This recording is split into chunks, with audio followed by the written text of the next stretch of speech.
was in my second area, and I was serving in Nisinu, which is right outside of Suva. And I was with this elder Cloward. He's from Utah, and we had this family to teach. And if I remember correctly, see, it was Brother Prasad. His brother was a member of the church, and so we had Brother Prasad and his family, his husband, wife, three children. And we went and we taught them. And this family was on fire. There was no problems teaching them the gospel. They were all about it.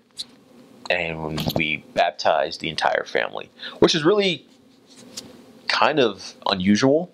Because usually you might get the mom and the kids. You might get the dad and the kids. Or you just might get the kids alone. But really just to get an entire family, and then the entire family is just on fire about the gospel. And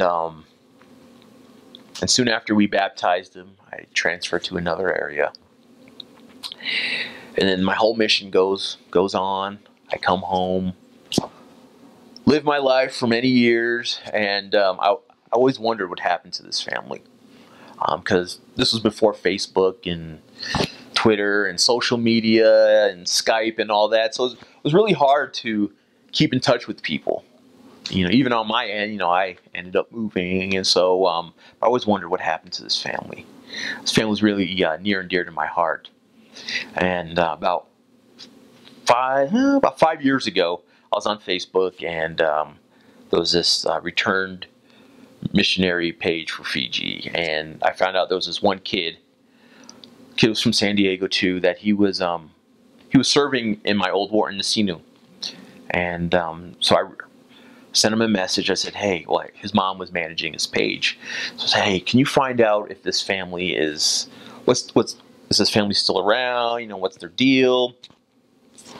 It's about a month later, the mom messaged me back, and she says, "My son thinks that the father may have passed away."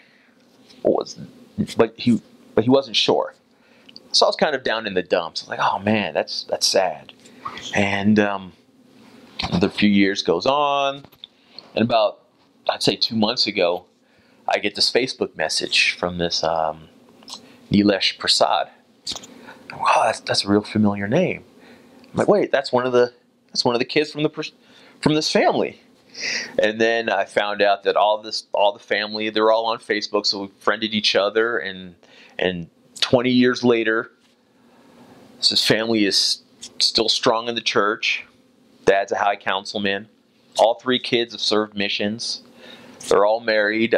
One kid lives in Sacramento. She just had her first kid about a year ago. The youngest son lives up in Canada, has 3 or 4 kids. The oldest son lives in New Zealand, has 2 kids, and the family's still strong. And I was like, you know what? I'm happy. I'm happy for the rest of my life. I'm good to go. And I was just so happy. I was, because it really doesn't matter if whether you teach and baptize one person or if it's 100 people. Because it's just one soul. One soul's important. And you can just see this family, how they stuck with the gospel, and how they've all were married in the temple, and all served missions, and now the kids, and now it just now it's just going to go on forever and ever. And so I'm extremely happy. And I think that's one of the only. Because I'm not really sure if other people I taught, eventually got baptized, whether they, stuck it out.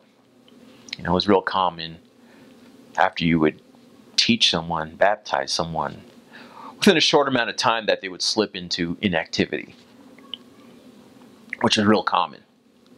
But just to know that the Prasad family stuck with it for 20-something years makes me said I'm a happy man. I really am. I really know that that my mission was successful. It was really successful just because of just that one family and their progression in the gospel.